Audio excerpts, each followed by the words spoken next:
Hello everyone, कैसे हो सभी।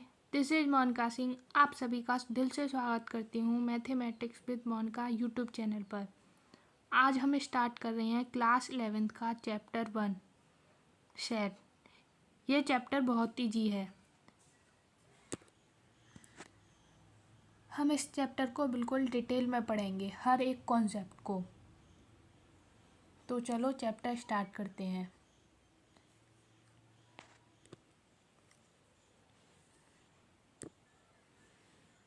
मैं इंट्रोडक्शन स्टार्ट कर रही हूँ और यहाँ पर आती है डेफिनेशन।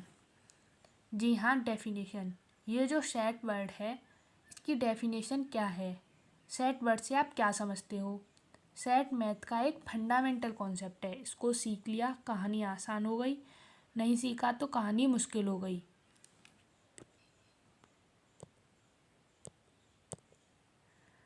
तो सेट की डेफिनेशन होती है, set is a well defined collection of different objects.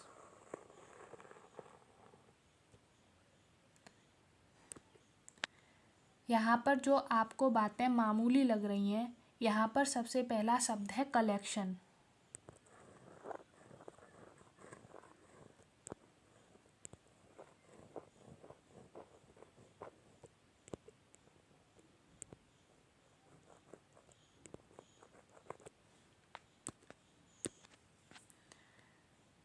Set क्या है? तो सेट होता है एक कलेक्शन। जैसे कि आप कलेक्शन करते हो बुक्स का, कुछ लोग कलेक्शन करते हैं बाइक्स का, कुछ लोग कलेक्शन करते हैं कार का, कुछ लोग कलेक्शन करते हैं पेन्स का। तो सेट भी एक कलेक्शन है। किसका कलेक्शन? वेल डिफाइंड ऑब्जेक्ट्स का कलेक्शन। कलेक्शन कलेक्शन किसी चीज़ का करोगे ना, उस चीज़ को क्या बोलते हैं? ऑब्जेक्ट्स।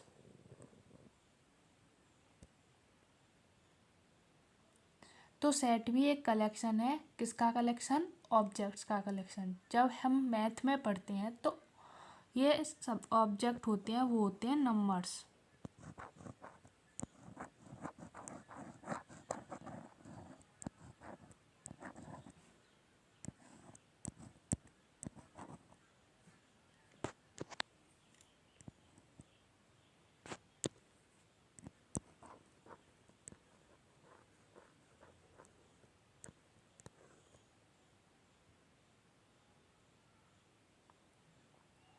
अब आती है एक बढ़िया चीज़ कि जो ये ऑब्जेक्ट होने चाहिए वो कैसे होने चाहिए।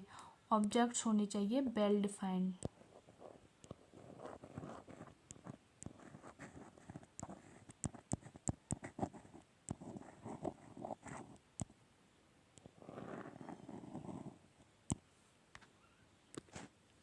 ऑब्जेक्ट्स कैसे होने चाहिए? Well defined. अब आप लोग सोच रहे हो कि ये वेल डिफाइंड का मतलब क्या है। ये आपको थोड़ी देर में समझ में आ जाएगा। पर डेफिनेशन में 3 कीवर्ड्स आपको ध्यान रखनी है। पहला, सेट कलेक्शन है। किसका कलेक्शन है? ऑब्जेक्ट्स का कलेक्शन है। कैसे ऑब्जेक्ट का कलेक्शन? वेल डिफाइंड ऑब्जेक्ट का कलेक्शन।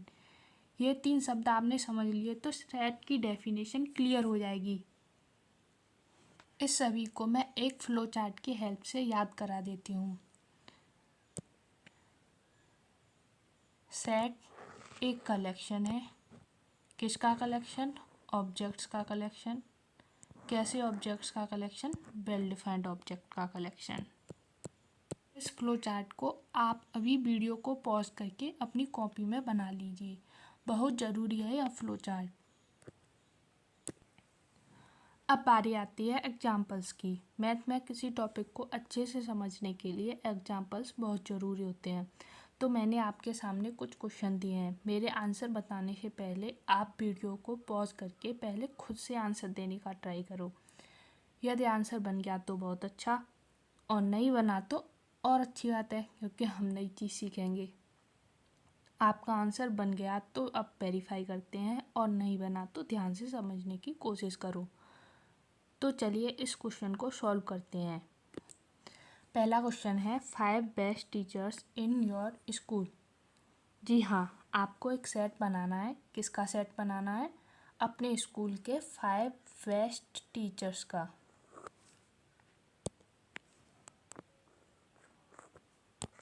मान लो कि तुम साइंस के स्टूडेंट हो और मैंने बोला कि तुम कॉमर्स के बेस्ट टीचर्स का एक सेट बनाओ, तो आप बोलोगे कि हमने तो उनसे कभी पढ़ा नहीं, हम उन्हें जानते नहीं हैं, तो अब हम कैसे पता करें कि कौन से टीचर बेस्ट हैं कौन से नहीं।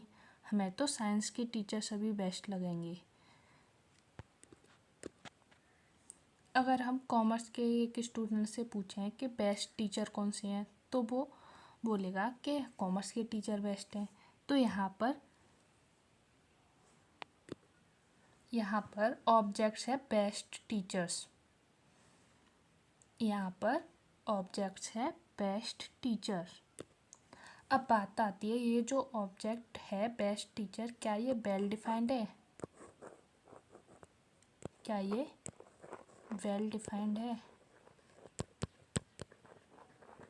नहीं, ये वेल डिफाइंड नहीं है, क्योंकि साइंस के स्टूडेंट्स के लिए साइंस के टीचर बेस्ट है, कॉमर्स के स्टूडेंट के लिए कॉमर्स के टीचर बेस्ट है। तो ये वेल डिफाइंड नहीं है, इसलिए ये सेट नहीं हुआ।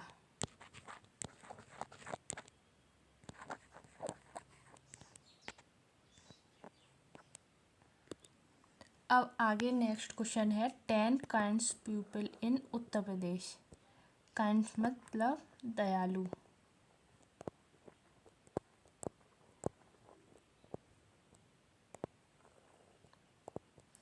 यहाँ पर ऑब्जेक्ट है 10 काइंड पीपल्स का।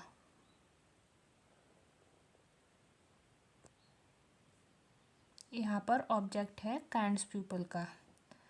तो किसी ने किसी की हेल्प कर दी तो वो उसके लिए काइंड पर्सन हो गया।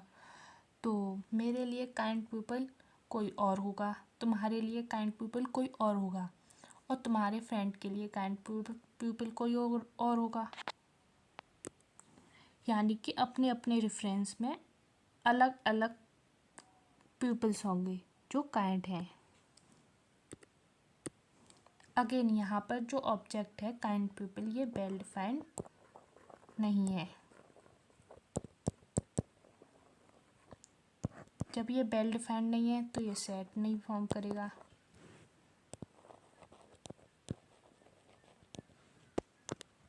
अब आप बोलोगे आपने तो दोनों ही एग्जांपल्स ऐसे दे दिए जिसमें सेट नहीं बनना, अब कोई ऐसा तो एग्जांपल दो जिसमें सेट बने।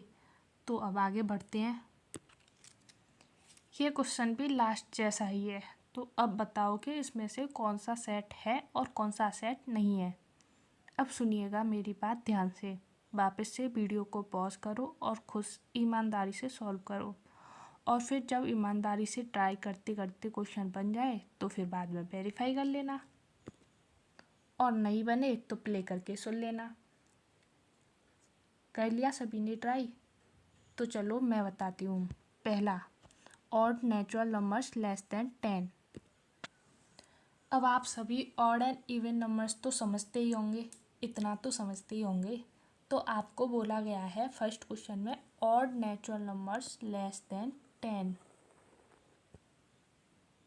10 से छोटे नेचुरल नंबर जो ऑड भी होने चाहिए।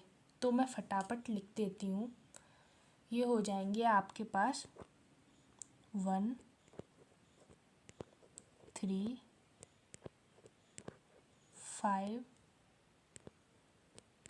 7, 9।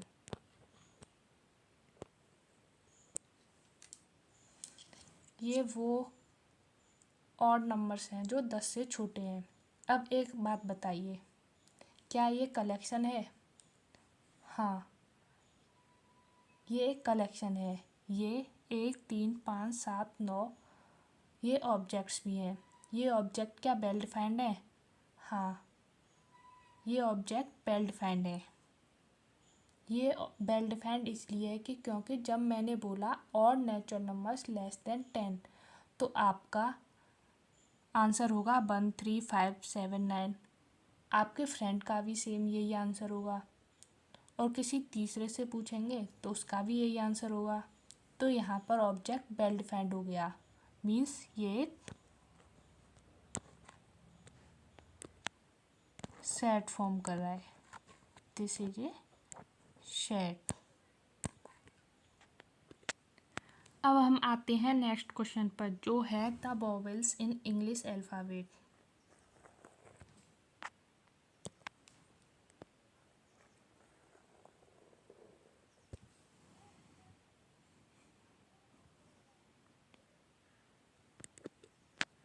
इंग्लिश पढ़ी होगी कभी भी, तो आप वोवेल्स और कॉन्सोनेंट तो जानते हो। तो वोवेल्स होते हैं ए, ई, आई, ओ, यू।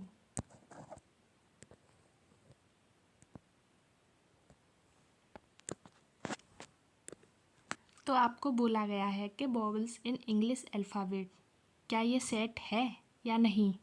तो देखिए कलेक्शन है कि नहीं। Yes, it is a collection. Objects हैं या नहीं? ऑब्जेक्ट्स हैं ए, ई, आई, ओ, यू। क्या ये ऑब्जेक्ट्स वेल डिफाइंड है? यस, ये बिल्कुल वेल डिफाइंड है। क्यों? अब एक बात बोलूँ, अगर मैं इस सेट में बी लिख दूँ, क्या बी इसमें आ जाएगा? तो आप बोलोगे नहीं, क्योंकि बी वोवेल नहीं है। हमें तो वोवेल अल्फ़ाबेट का कलेक्शन बनाना है। इस सेट में केवल वही आ सकता है जो वोवेल है इंग्लिश अल्फ़ाबेट में। इसमें मैंने वोवेल्स इन इंग्लिश अल्फ़ाबेट बोल दिया, तो एक्चुअली में यह वेल डिफाइंड हो गया, means it is a set.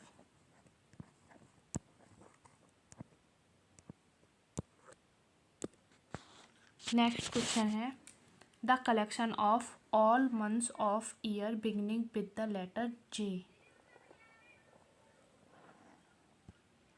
जे से स्टार्ट होने वाले मंथ के नेम होते हैं जनवरी,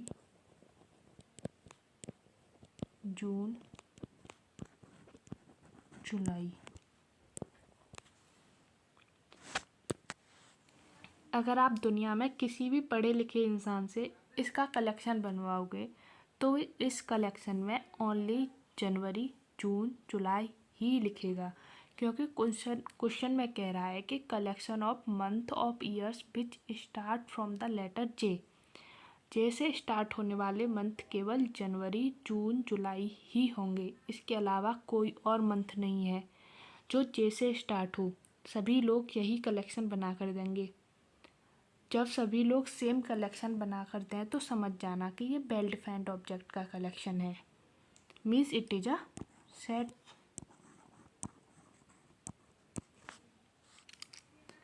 अब नेक्स्ट क्वेश्चन है the collection of most talented writers of India. It is not a set.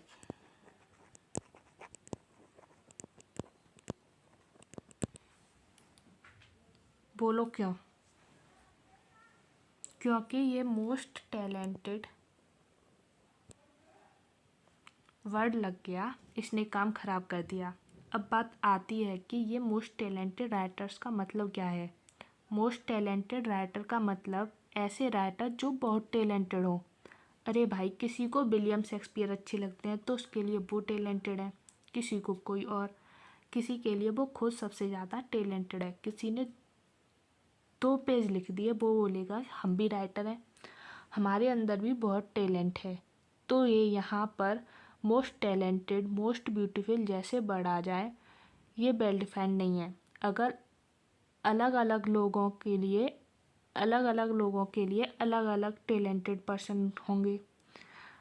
अगर आप अलग अलग लोगों से टैलेंटेड लोगों की लिस्ट बनवाओगे तो वो अलग अलग लिस्ट बनाएंगे। तो आप कह सकते हैं कि यहाँ पर ऑब्जेक्ट्स मोस्ट टैलेंटेड राइटर्स का है, वो वेल डिफाइंड नहीं है। वेल डिफाइंड नहीं है तो ये means it is not a set.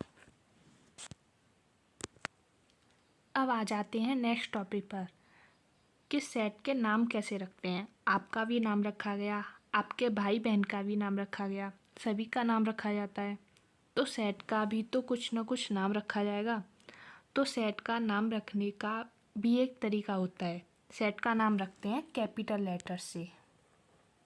किन से रखते हैं? कैपिटल लेटर से, जैसे ABCD ऐसे। जैसे हमने अभी जो क्वेश्चन सॉल्व किया था the vowels in English alphabet, इसका सेट बना था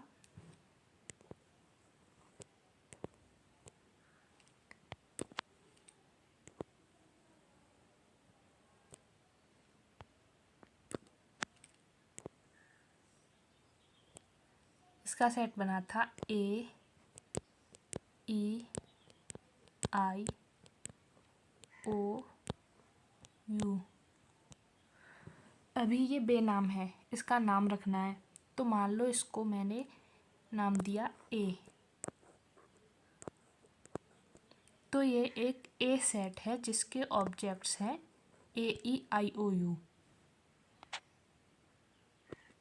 आई होप आप सभी को यहाँ तक पूरा क्लियर होगा। अब बढ़ जाते हैं आगे। The objects of a set are also called elements or of set or members of a set. आपको मैंने सेट बताया था the vowels in English alphabet वाला, उसको नाम दिया था कैपिटल लेटर से ए, कैपिटल ए। क्या था वो set? A E I O you. ये जो ए ई आई ओ यू है ये कौन है? और बात याद रखना कि जब भी सेट को लिखना होगा तो ये कर्ली ब्रैकेट का यूज करेंगे, और उसके अंदर एलिमेंट्स दिखाने हैं तो एलिमेंट्स को कॉमा लगाकर लिख देंगे। अब आगे सुनिए, यहाँ पर जो ये ए ई आई ओ यू है उसको क्या कहते हैं? तो आप बोलते हैं कि इसको सेट का ऑब्जेक्ट्स कहते हैं। इसको ऑब्जेक्ट्स के अलावा हम इसको एलिमेंट्स ऑफ ए सेट भी बोल सकते हैं और मेंबर्स ऑफ ए सेट भी बोल सकते हैं।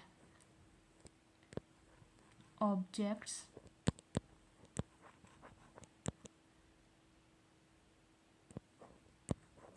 या एलिमेंट्स ऑफ ए सेट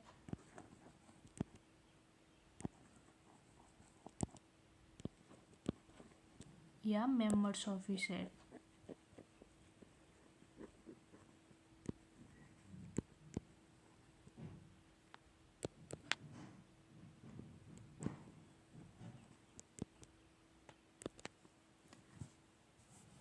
आप अपने सेट के अंदर जो कलेक्शन लिखा होता है उसे ऑब्जेक्ट्स या एलिमेंट्स ऑफ ए सेट या मेंबर्स ऑफ ए सेट कुछ भी नाम से बोल सकते हो। ये तीनों नाम सिनोनिम्स हैं, आप कहीं भी कुछ भी यूज कर सकते हो, कोई प्रॉब्लम नहीं है। अब नेक्स्ट है the elements of a set are represented by small letters. देखिए ये जो सेट होता है उसे कैपिटल लेटर से डिनोट करते हैं, और सेट के एलिमेंट्स को डिनोट करने के लिए हम स्मॉल लेटर्स का यूज करते हैं। मान लीजिए मैंने एक सेट लिया है ए, कैपिटल ए,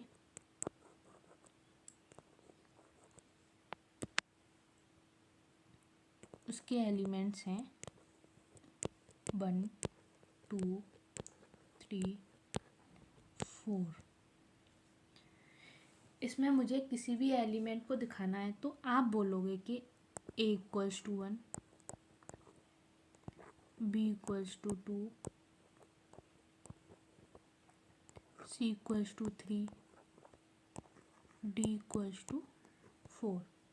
इसका मतलब है कि ये जो a equals to 1, b equals to 2, c equals to 3, d equals to 4 है, वो क्या है? ये इस सेट a के एलिमेंट्स हैं।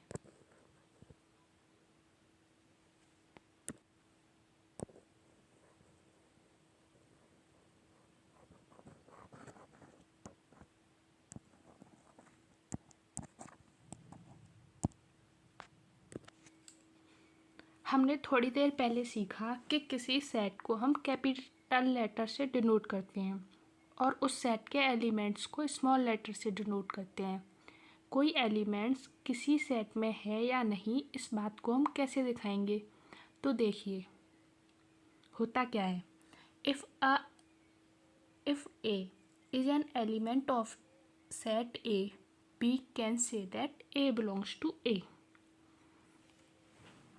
मान लीजिए आपका एक सेट है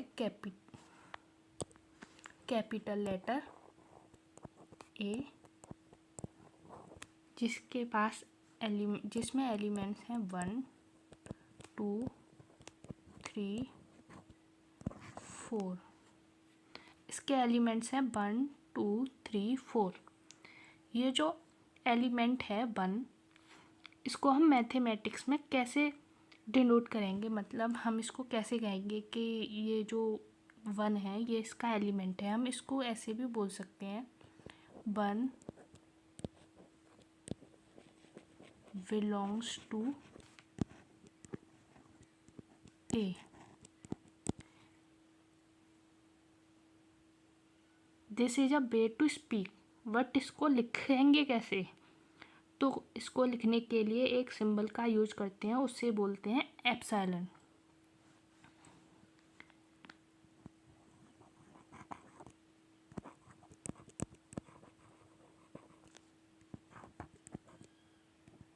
इसको या तो हम ऐसे बना सकते हैं, ऐसे बना सकते हैं, या फिर ऐसे बना सकते हैं।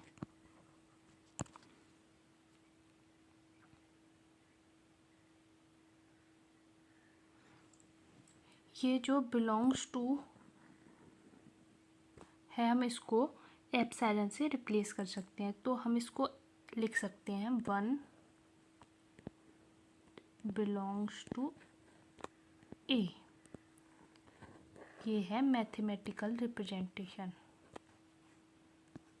कोई एक ऐसा एलिमेंट है जो सेट ए में नहीं है, तो हम उसको कैसे बोलेंगे?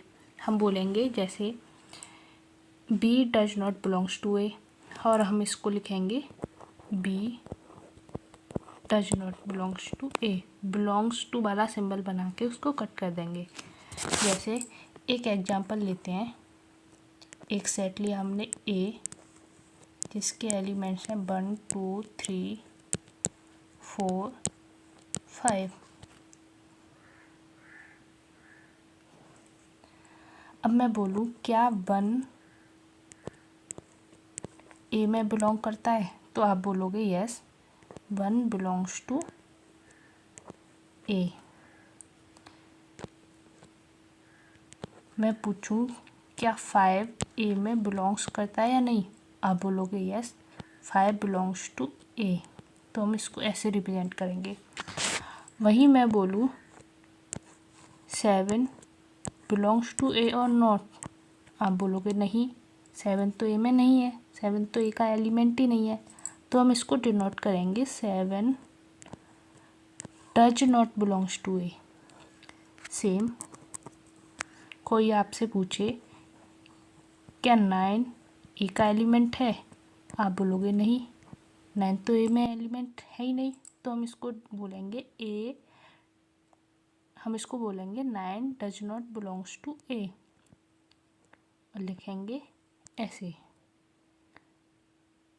आई होप यहाँ तक आप सभी को क्लियर होगा, किसी को कोई डाउट नहीं होगा।